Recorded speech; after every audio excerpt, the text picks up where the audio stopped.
మనందరికీ కూడా ఒక ప్రశ్న అనమాట. పరలోకమందున్న దేవుడు, మన తండ్రి అయిన దేవుడు, తన ప్రియకుమారుడైన యేసుక్రీస్తు గారిని ఎక్కువగా ప్రేమించారా?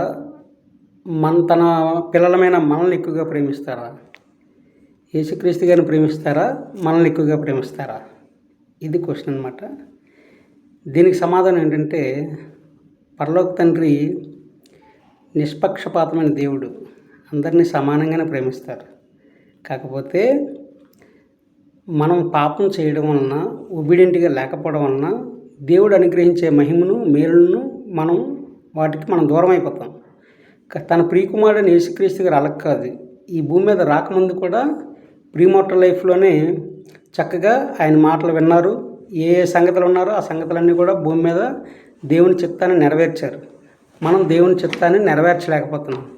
అందుకే మత్తయి సువార్త 6:33 చెప్పినట్లు, మొదటగా మనం ఏం చేయాలంటే 100% నీతిని, 100% రాజ్యాన్ని, 100% దేవుని నీతిని, 100% దేవుని రాజ్యాన్ని వెతకాలంట. అది భూమి మీద ఉన్నప్పుడు అది వెతకాలి. అప్పుడు దేవుని చిత్తాన్ని 100% మనం నెరవేర్చగలం. అలాగే మనం దేవునికి ఇష్టమైన పరిపూర్ణమైన దేవుని కుమార్తెలుగా ఉండగలమంట. ఈ విషయాన్ని యేసుక్రీస్తు నామంలో చెప్తున్నాను. ఆమేన్.